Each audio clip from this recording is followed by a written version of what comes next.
The next morning, Amy left right after breakfast to prepare for her lecture at the university. As for Natalie, it seemed like she was also busy, because she'd already left the house when everyone woke up. Kim and Stephen were having breakfast at the table. "There's a family meeting today at the company. Come with me." "Did something happen?"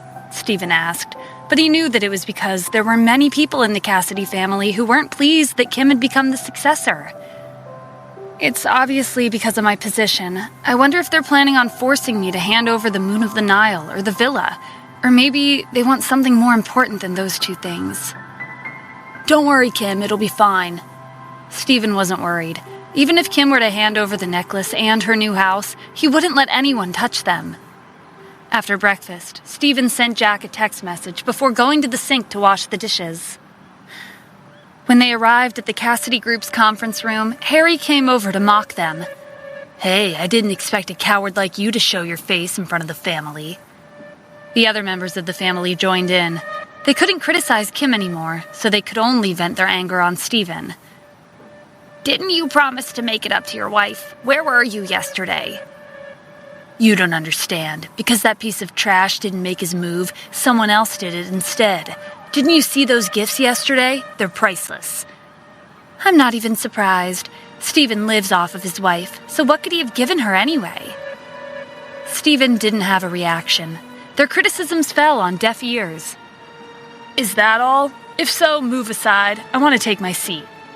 Harry smirked as Stephen and Kim made their way past the crowd and sat down. "Just you wait. The moon of the Nile and the villa, everything will belong to me eventually," Harry thought. A short while later, Helen entered the room. "Is everyone here? First, I would like to say that yesterday's press conference was a success. It was unexpected, but many influential guests attended. However..." Helen paused and looked around the room. When her gaze fell on Kim, her eyes flickered with animosity. "However, yesterday's press conference also made it apparent that the Cassidy family and the elite families of the city are worlds apart. Therefore, I've decided to make our family stronger. We will use our resources to develop the Cassidy Group." Helen's short speech inspired the members of the family to pitch in. Harry was the first one to stand up and announce his contribution. "Grandma, even though I didn't become the successor, I haven't forgotten that I'm a member of this family. I would like to support the development of the Cassidy Group and donate all of my assets. They're worth more than $20 million. When Harry sat down, he gave Kim and Stephen a complacent look.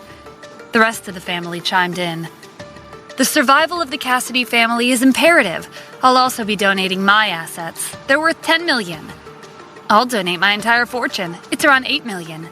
I'll donate $5 million. If that's not enough, I can borrow more from my friends." Helen nodded approvingly. "Great. As expected of my Cassidy family." "Grandma, hold on," Harry called out. "There seems to be someone in our family who hasn't said anything yet. Am I right, Kim?" Harry smirked when everyone turned to Kim. It would only be a matter of time before she fell into his trap.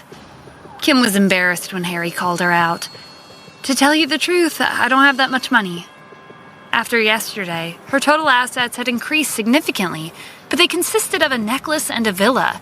She didn't have anything that could be converted to cash because she was planning on finding an opportunity to return them to her patron. Helen and the rest of the family, with the exception of Stephen, were filled with righteous indignation. Harry took a chance to lecture her. "What do you mean you don't have money? It was only yesterday when you became the successor. You're not dedicated to this family at all. Do you not want to donate them to the family because of your greed?" Helen nodded in agreement. "Harry's right, Kim. The family is in trouble. Since you've the means, you should support us as best as you can. Also, you're the successor now. In the future, the Cassidy family will belong to you. Can't you do this much for your family?" Kim didn't know what to do. She'd already expected that Helen and Harry would force her into a corner. She didn't have assets of her own to help the family. If she didn't give up the necklace or the villa, she would lose the trust of the Cassidy family. Stephen looked at his watch and smiled. It was almost time. In the next second, someone burst into the conference room. It was one of the bodyguards from the international security company who had attended the press conference yesterday. The bodyguard held out an envelope to Helen. This letter is for you." After she took the envelope, the bodyguard left. Helen was suspicious as she opened the letter. As soon as she read the contents, she crumpled the paper and threw it on the table. Helen glared at Kim. "Just leave." Kim didn't know what was written on the letter, but since the bodyguard from yesterday was the one who'd delivered it, she knew it was from her patron. But how did he know that her family would try to coerce her into giving up the necklace and the villa? Whatever the reason was, that wasn't important right now. Kim motioned to Stephen, and they both left the conference room before anyone could object. "Grandma, what happened? Kim was just about to give in. Why'd you let them go so easily?" Rebecca asked. Just a second longer, and she would have had the chance to live in a fancy villa, and she also would have been able to meet the wealthy owner of Global Investment. "Grandma, what's written on the letter?" Harry asked. When Helen didn't respond, he picked up the crumpled paper and smoothed it out on the surface of the table.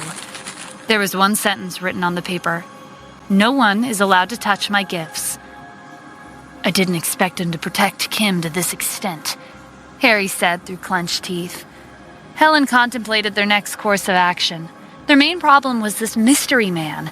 Kim would be nothing without his help. "Rebecca, if there's a chance for you to meet the owner of Global Investment, how confident are you in winning him over to your side?" 80%, Rebecca declared confidently. "Even though everyone supported Kim yesterday, the owner of Global Investment never showed up. How do we know for sure that he's interested in Kim and not someone else? For example, me. After all, Kim's been married to Stephen for 3 years. Rebecca was making a wild guess, but she was confident in her appearance. Even though Kim was slightly more attractive, her figure was better than Kim's. Helen made up her mind.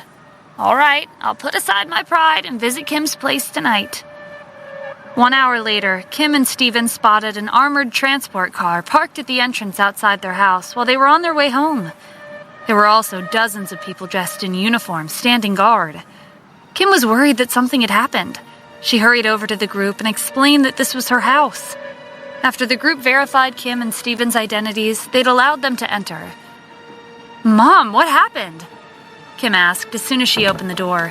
To her surprise, Natalie was safe and sound, and she was all smiles as she chatted with her 2 guests. When Natalie saw Kim at the door, she ran up to her. "You're finally back. Did you see the armored car in front of the house? Doesn't it look intimidating?" "Mom, what are you doing?" Kim asked impatiently. "What does it look like I'm doing? It's all for you." When Natalie made eye contact with Stephen, who was standing behind Kim, she grabbed Kim's arm and pulled her to the living room. "I invited the president of a bank and a lawyer today. Let me introduce you to them." Kim had no idea what Natalie was planning, but she mustered a small smile and greeted them. "Hello, Miss Kim. Our bank provides excellent security services. If you leave the Moon of the Nile with us, we'll guarantee its safety," the president of the bank said. Kim suddenly understood the situation. This explained why the armored car was in front of their house. "Mom, I'll take care of the necklace myself, so don't worry about it," Kim said as she headed to her room. A lot had happened yesterday and today, so she wanted some peace and quiet. "Wait, we're not done talking. You know how valuable that necklace is. It's worth $2 billion. That's an astronomical amount of money. If it were just our family in the house, there wouldn't be a problem. But there's also a shameless and greedy person living with us right now." Natalie stared at Stephen as she spoke. Her voice was full of disdain. Kim turned around and challenged her. "Who are you talking about?" "Who else could it be? I'm talking about Stephen. Look at his shifty eyes and his relaxed attitude. Even though he's your husband, at the end of the day, he's an outsider. We have to be careful." Kim was frustrated with Natalie's false accusations. "Mom, Stephen's not like..." Just as Kim was about to speak up for Stephen, he pulled her on her sleeve. "It's okay, just let her do what she wants. It's true that the necklace is valuable. It'd be safer to leave it at the bank." Stephen understood why Natalie was being cautious, but he was the one who gave Kim the necklace in the first place. There was no way he'd steal his own gift, or anything from Kim for that matter. Kim took a deep breath to calm down. "Fine, I'll do as you say." Kim gestured to the lawyer. "What about him? Why is he here?" Natalie was pleased that Kim was willing to compromise about the necklace. It was time to move on to the next order of business. He's here with the contract. It's important to be clear-cut about your assets since you're married.